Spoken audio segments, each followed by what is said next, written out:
지난 9월 도시철도 사상하단선 209에서 5m 깊이의 거대한 땅꺼짐이 발생했습니다. 부산시는 원인 조사 결과 집중호우로 인근 하천이 범람하면서 공사 구간의 차수벽이 무너져 내렸다고 밝혔습니다. 당시 누적 212mm의 비가 쏟아지면서 불과 50m 거리에 있던 하천에서 물이 역류했고 이로 인해 배수시설뿐 아니라 공사 구간의 흙막이 시설이 유실되면서 차수벽까지 5m가량 무너져 내렸다는 겁니다. 부산시와 사고조사위는 공법과 시공에는 문제가 없었다고 밝혔습니다. 하지만 전문가들은 공법의 한계와 안전관리에 대한 문제를 지적합니다. 예산은 짜져가 있는 데서 맞춰서 공사를 하다 보니까 어쩔 수 없이 그 공법을 쓸 수밖에 없는 이 사고 난 현장들이 전부 다 저가 현장입니다. 부산시는 공사 구간의 차수 공법을 강화하는 한편 지하 레이더 탐사를 정기적으로 진행하겠다고 밝혔지만 안전에 대한 우려는 여전합니다. 땅 꺼짐의 그 규모가 굉장히 대단한 것 같습니다. 다행히 인명피해는 없었다고 들었는데 우선 사고 관련한 개요를 좀 보겠습니다. 발생 지역 규모 구체적으로 좀 설명을 해 주시죠. 지난 8월 20일, 21일 그리고 9월 21일까지 사상 근처로 이제 새벽로라고 하죠. 이제 그 일대 86번지, 87번지, 122번지에 연이어서 이렇게 땅꺼짐 사고가 한 달 이내에 계속해서 벌어졌는데요. 이때는 굉장히 폭우가 있었던 날이었습니다. 굉장히 물이 예상치 못할 정도로 범람을 할 정도로 집중호우가 이루어졌는데 그 부분을 다 배수를 소화하지 못하는 상황이었고 집안 자체가 굉장히 약한 상황에서 하중도 견디지 못하는 상황으로 결국은 땅꺼짐 사고가 일어났습니다. 말씀 주신 것처럼 다행히 인명피해는 없었지만 이 부분으로 해서 굉장히 큰 사고가 일어날 수 있었던 만큼 시에서는 사고대책조사위원회를 열어서 전반적인 부분에 대한 조사를 1년 정도 이제 해왔던 상황이지만 시민들의 의구심과 불안은 계속해서 커졌던 상황인 것입니다. 그러니까 부산시가 조사 결과를 그래서 내놨죠. 원인이 딱 뭡니까? 당시에 379mm의 이제 폭우가 쏟아지면서 거기를 막고 있던 차수벽이 목재 차수벽이 무너지면서 토사가 휩쓸려 나온 부분 때문에 땅꺼짐 현상이 발생을 했다. 예, 이렇게 지금 나왔고요. 결국에는 공법 자체에 이제 여기에는 이제 H빔으로 이제 파일을 받고 거기에 목재 차수벽을 이렇게 했는데 그 공법 자체는 공법은 그 문제없이 시공이 됐지만 그 공법을 선정한 부분에 있어가지고 이 공법 자체가 잘못됐다는 그런 의견이 계속 제기가 되고 있습니다.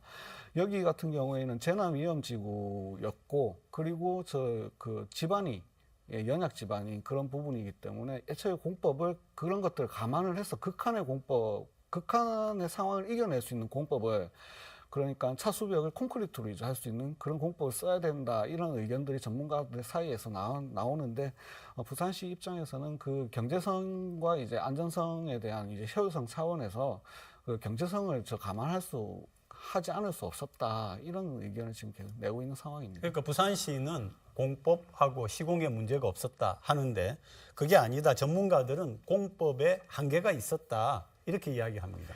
결과적으로 지금 땅꺼짐의 규모 자체가 3.5m, 5m 이래서 굉장히 컸었습니다. 그러면서 결국은 이 땅꺼짐이 발생을 한 지금의 상황에서 봤을 때는 이 공법이 문제가 없었다라는 것이 결국은 합리적으로 납득이 되기는 좀 힘든 상황입니다.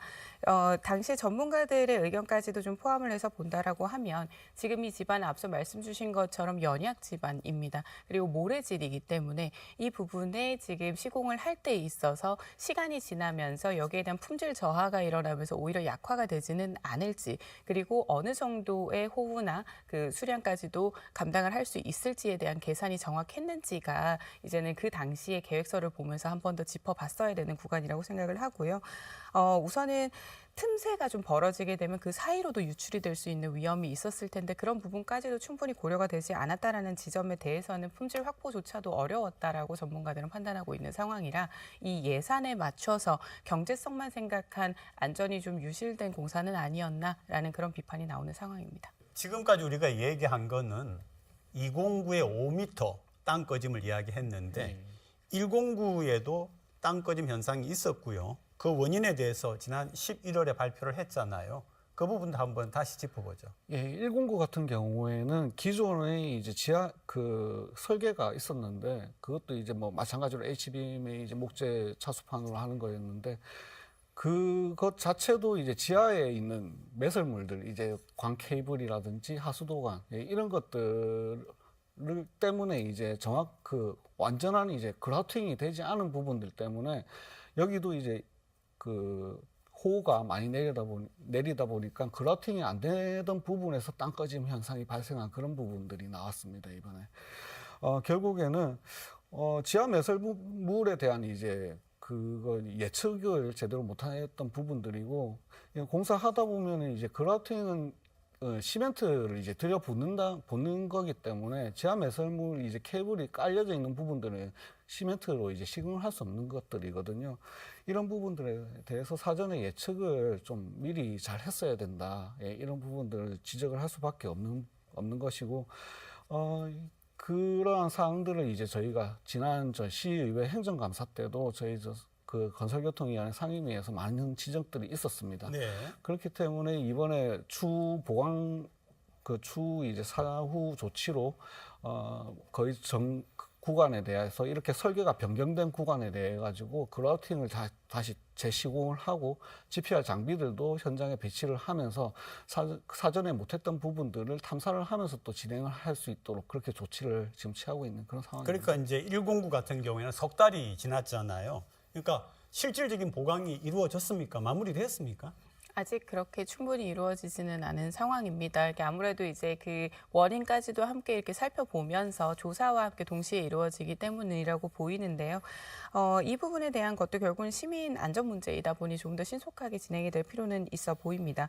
앞서 말씀 주신 것처럼 결국은 우리가 이번 209 공사 현장에서는 당시 차량이 전복되는 상황까지도 이어지지 않았겠습니까? 결국은 상부에 있었던 차량의 무게마저도 이 집안이 그 하중을 견디지 못할 정도로 연약했었다라는 지점에서 이와 비슷한 공사가 이루어지는 사상 하단선 같은 경우에서는 하단 녹산선이죠. 하단 녹산선에 대해서는 보다 더 면밀하게 접근을 할 필요가 있어 보입니다. 이제 남아있는 구간이 하단 녹산선인데 지금처럼 계속 팠는데 또 무너져서 문제가 생기고 이렇게 계속하면 안 되잖아요. 그러면 사전에 조사도 제대로 이루어지고 그다음에 보강책도 있어야 되는데 그 부분 한번 정리를 해봐 주시죠. 하단 녹상선 건설을 할 때는 그 옆에 이제 차수벽을 좀 더 이제 보강을 해서 할 수 있도록 저희가 요구를 했고 부산시에서도 그에 대한 추가 조치로 그라우팅도 수직 그라우팅을 또 이제 보강을 하고 그리고 차수벽에 대한 부분도 안전 조치를 지금 강화해서 앞으로 공사를 진행할 계획으로 알고 있습니다.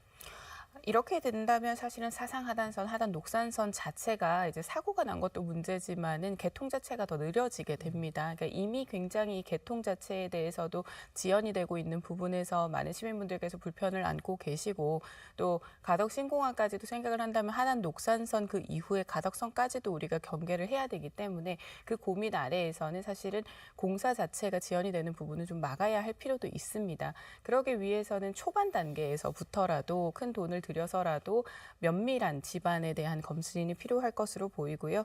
이와 같이 뭐 복구 비용과 사회적 비용까지 포함을 해서 후속 조치되는 비용을 따져봤을 때는 초반에 경제적 비용을 조금 더 강하게 생각을 해서 예산 투입에 좀 아낌없이 진행해야 돼야 한다라고 생각을 하고 있습니다.